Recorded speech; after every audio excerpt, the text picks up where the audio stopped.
Social media पे ये भ्रम फैलाया गया कि वांगचुक जी की जो धर्मपत्नी है माननीय गीतांजलि जी कि उनके साथ दुर्व्यवहार हुआ, उनके बालों को पकड़कर उनको घसीटा गया। फैक्ट चेक करा गया, ये बात असत्य है, झूठ है।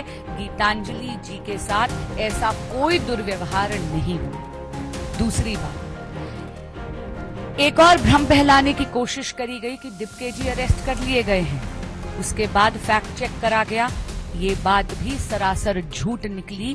दीपके जी कभी अरेस्ट नहीं करे गए, बल्कि वो तो स्वयं जाके ट्रक में बैठ गए थे और खुद इन्हीं के प्रतिनिधि मंडल को सोशल मीडिया से अपना वो पोस्ट रिट्रैक्ट करना पड़ा। तीसरी बात, ये कहा गया कि एक 12 वर्ष की बच्ची को चोट लगी है, कि उसको हेड इंजरी हुई है। ये भी सरासर असत्य निकला, झूठ निकला। नरेंद्र मोदी एक ऐसे नेता हैं जो इस देश के युवा को राष्ट्र का निर्माता मानते हैं।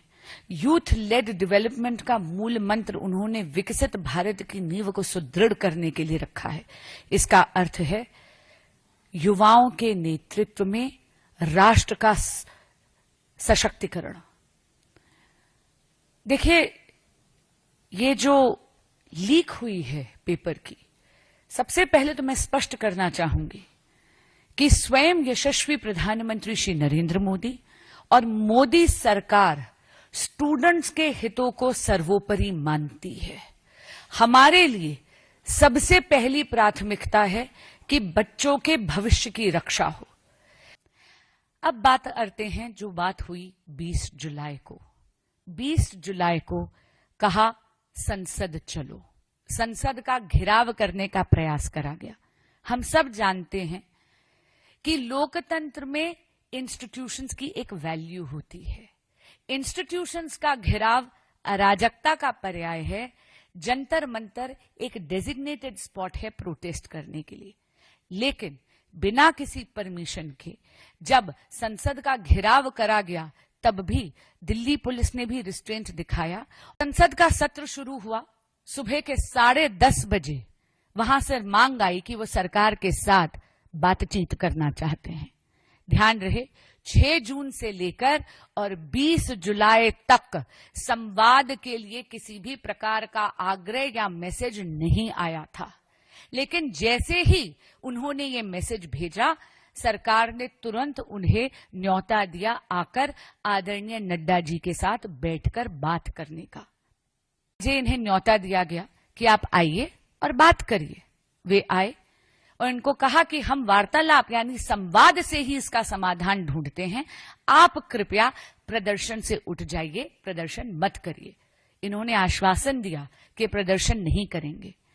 हैरान कर देने वाली बात यह है कि जब ये नड्डा जी के पास पहुंचे और सरकार ने बोला कि आपकी क्या डिमांड्स हैं, आप लिखित में ज्ञापन दीजिए, तो ये लिखित में किसी भी प्रकार का ज्ञापन लेकर नहीं आए थे।